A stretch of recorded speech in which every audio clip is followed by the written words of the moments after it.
काल आंदोलनाचा तिसरा दिवस होता. शेतकरी कांदा मका उत्पादक शेतकऱ्यांचं आमरण उपोषण या ठिकाणी चालू आहे चांदवड कृषी उत्पन्न बाजार समितीच्या ह्या सेल हॉलमध्ये.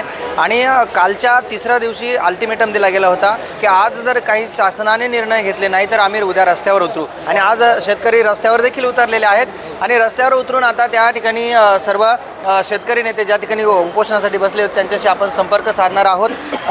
आजचं जे रास्ता रोको आपण केलं ते त्याबद्दल तुम्ही आता काय सांगाल आणि पुढची तुमची रणनीती कशी असणार आहे? गेल्या 4 दिवसापूर्वी चांदवड तालुक्यातील सर्वपक्षीय नेते शेतकरी आम्ही आंदोलनास अमरण उपोषणासाठी बसलो.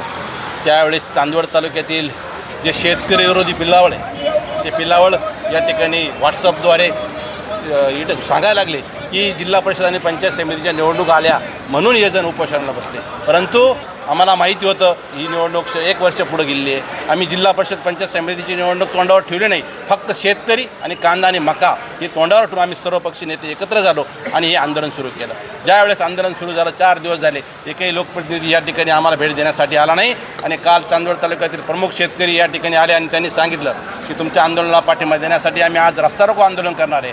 त्यामुळे आज या ठिकाणी मुंबई हायवे रोड या ठिकाणी सर्व शेतकरी रस्ता रोको आंदोलन केलं. आणि जोपर्यंत या ठिकाणी आमच्या मागण्या मान्य करत नाही, जोपर्यंत आमच्या मागण्याला या ठिकाणी विचारणा होत नाही, तोपर्यंत आमच्याकडे लोकप्रतिनिधी येत नाही, तोपर्यंत आम्ही या ठिकाणून अमर उपोषण सोडणार नाही हेच या ठिकाणी सांगतो. आमरण उपोषणकर्त्यांमध्ये एक काल विलासजी भवर म्हणून आहे. तुम्हाला काल तुमची तब्येत बिघडली होती, ॲम्ब्युलन्सद्वारे तुम्हाला सिव्हिलला नेण्यात आलं, काय झालं पुढे? 4 दिवसापासून सर्व कांदा उत्पादक शेतकरी मका उत्पादक शेतकरी आमरण उपोषणासाठी बसले. मी त्यापैकी उपोषणकर्ता म्हणून एक शेतकऱ्याचा पोरगा म्हणून इथं उपोषणासाठी बसलो. परंतु 4 दिवसापासून पोटात अन्नाचा कणी नसल्याकारणानं माझी शुगर लेवल एकदमच कमी झाली होती. मला भोवळ आली, चक्कर आले. परंतु मला उपोषणकर्ते असतील किंवा डॉक्टर असतील यांनी सर्वांनी प्रचंड आग्रह केला आणि उचलून मला सिव्हिल हॉस्पिटलला नेऊन मला तिथं ट्रीटमेंट करण्याचा प्रयत्न केला. परंतु मी स्पष्ट ट्रीटमेंट घेण्यास नकार दिला. कारण आमरण उपोषण बसण्याचं कारण असं आहे का आम्ही असे शेतकरी आज पूर्ण शेती तोट्यात असल्याकारणे असंही आम्हाला कुठंतरी मरणच पत्करावं लागतं आहे. आणि घरी फाशी घेऊन मारण्यापेक्षा इथं सरकारच्या दारात येऊन आमरण उपोषण करून स्वतः मरण्यासाठी आम्ही तयार आहोत. म्हणून आम्ही आमरण उपोषणासाठी बसलो आहोत. घरी फाशी घेऊन मारण्यापेक्षा शेतमालाला भाव नाही आहे, शेतमाल पिकून देखील उदरनिर्वाह होत नाही आणि तिथे मरण्यापेक्षा इथं मरलं बेहत्तर अशी प्रतिक्रिया या ठिकाणी आहेत. आणि शेतकऱ्यांच्या ह्या 3 दिवसाचा आज 4था दिवस उपोषणाचा आहे. अनेक या ठिकाणी घडामोडी घडत आहे, परंतु राज्य सरकार असेल किंवा केंद्र सरकार असेल किंवा वरिष्ठ लेवलचं जे काही प्रशासन असेल ह्या कुठल्याही आंदोलनाची इथं दखल घेतल्या जात नाही. काल प्रांत साहेबांशी आपण बोललो होतो.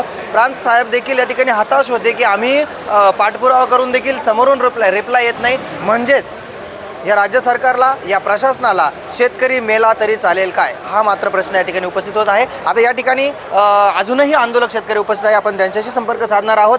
आता आज जो रास्ता रोको झाला, रास्ता रोकोच्या नंतर जो तुमचा आता पुढील निर्णय काय असणार आहे आणि त्यानंतरची काय भूमिका असणार आहे? खरं तर आज आमरण उपोषणाचा जवळजवळ 4था दिवस आहे. उपोषण करते त्यातली जवळजवळ 4-5-6 जणं त्यांची प्रकृती चिंताजनक होत चाललेली आहे. तरी परंतु शेतकऱ्यांच्या प्रश्न मार्गी लागाव्या, शेतकऱ्यांच्या मागण्या सरकारने पूर्ण कराव्या यासाठी अजूनही आमरण उपोषण कायम चालू ठेवलेलं आहे. त्यांचा हट्ट आहे की शासनाचा कोणी प्रतिनिधी या ठिकाणी आपल्याला लेखी आश्वासन जोपर्यंत देत नाही तोपर्यंत उपोषण सोडायचं नाही. आणि भविष्यामध्येही हा शेवटी निर्णय शेतकऱ्यांचा आहे. हे आपण शेतकऱ्यांसाठी बसलेलो आहे. आजची परिस्थिती बघितलं तर आपणही शेतकरीच आहात. एक शेतकरी कुटुंबातनं या ठिकाणी जन्माला आले आहे. या ठिकाणी एकरी उत्पन्न जर आपण घ्यायला गेलो तर आपल्याला खर्च येतो साधारणतः 1,30,000च्या आसपास आणि उत्पन्न निघतं 70,000 ते 80,000 इतकं या ठिकाणी तफावत आहे. मग अशा परिस्थितीमध्ये शेतकऱ्यांनी जगायचं तरी कसं? आपण जर चांदवड तालुक्याचं जर उदाहरण घेतलं तर चांदवड तालुक्यामध्ये मागच्या 2 महिन्यामध्ये 8.5 लाख क्विंटल या ठिकाणी कांदा विकला आहे. आणि त्याचा जर कमी भावाने विचार केला तर 90 कोटी रुपयाचा निस्ता फटका एकट्या चांदवड तालुक्याला बसलेला आहे. ही वस्तुस्थिती आहे. तीच गंमत मकाच्या बाबतीमध्ये आहे. ज्या दिवशी मकाचं रजिस्ट्रेशन चालू होतं त्यावेळी मार्केटला मका विकत होती 2100 रुपये 2000 रुपये. आज विकते मात्र 1600 रुपये 1300 रुपये 1400 रुपये. म्हणजे शासनाने जर हमी भावाने मका सुरू केली नसती तर कदाचित शेतकऱ्यांनी त्यावेळेस त्या भावाने विकून टाकली असती. आज शासनही खरेदी करत नाही आणि रडू देत नाही अशी परिस्थिती शेतकऱ्यांवर निर्माण झालेली आहे. स्थानिक लोकप्रतिनिधींना आपण आपल्या स्तरावर काही कुणाचा काही निरोप किंवा या ठिकाणी भेट देण्याचा काही प्रयत्न झाला? स्थानिक लोकप्रतिनिधी या ठिकाणी बगरे सर येऊन गेले, आपल्या मतदारसंघाचे खासदार. त्यानंतर कालच माझ्या मते मी यूट्यूबवर बघितलं की त्या ठिकाणी जयंत पाटील साहेबांनी त्या ठिकाणी विधान भवनामध्ये आपला प्रश्न त्या ठिकाणी उपस्थित केला. आमदार महोदयांचाही त्या ठिकाणी मेसेज आलेला आहे. दादा भुसे साहेबांचा त्या ठिकाणी फोन येऊन गेलेला आहे. माझ्या मते खासदार शोभाताई बच्छाव पण या ठिकाणी येत आहे असं कळालेलं आहे. त्यामुळे लोकप्रतिनिधी आज बऱ्यापैकी या ठिकाणी येऊन भेट देतील असं आमचं कळालेलं आहे. लोकप्रतिनिधींच्या भेटी आता या ठिकाणी चालूच आहे, परंतु प्रशासकीय लेवलला ज्या गतीने हालचाल हवी त्या गतीने हालचाल होत नाही. हे आज चौथा दिवस आहे. आंदोलनकर्त्यांना एखाद्याला काही दगाबाजी झाली, दगाफटका झाला, जर शेतकऱ्यांच्या जर जीवावर जर हे सरकार उठत असेल आणि जर एखाद्या आपल्या उपोषणकर्त्यांचा जर जीवास काही धोका निर्माण झाला तर त्या संदर्भात पुढील आपण काय रणनीती आखणार आहात? नाही, सर्वात महत्त्वाची गोष्ट अशी आहे की सरकार जे दुटप्पीपणाचं धोरण इथे ठेवत आहे, ह्या दुटप्पीपणाच्या धोरणामुळे शेतकऱ्यांचं नुकसान होत आहे. थोडक्यात एक्सपोर्ट इम्पोर्टचे धोरणं चुकीचे आहेत. कांद्याच्या शेतकऱ्यांच्या निर्णयाच्या बाबतीत केंद्र सरकार असो किंवा राज्य सरकार असो, ज्या वेळेस गरज नसताना आयात केली जाते आणि ज्यावेळेस उत्पादन असताना निर्यात बंदी केली जाते, असं आयात निर्यातीचं धोरण चुकीचं असल्यामुळं हा शेतकरी भरडला जातो असं थोडक्यात त्यांचं म्हणणं आहे. आपण काय सांगाल या संदर्भात?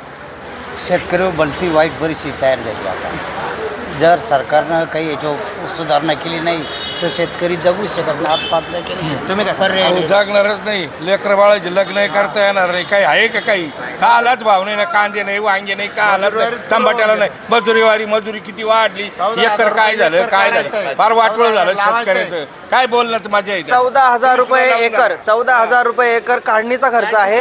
त्यानंतर वाहतुकीचा खर्च, लागवडीचा खर्च वेगळा आणि रासायनिक खतं जे लागतात त्यांचा खर्च वेगळा, औषध फवारणीचा वेगळा आणि स्वतः मेहनत करतो शेतकरी, त्याचा मात्र कधी हिशोब ठेवत नाही. तरी देखील ह्या सरकारला कुठल्याही प्रकारचं मायबाप सरकारने हा शेतकऱ्यांचा विचार केलेला नाही आहे. यानंतर देखील आपल्या चॅनलच्या माध्यमातून मी विनंती करेल की मायबाप सरकारने आता तरी हा शेतकऱ्यांचा विचार करावा. प्रबंधभूमी महाराष्ट्र न्यूजसाठी मी राम बोरसे, चांदवड.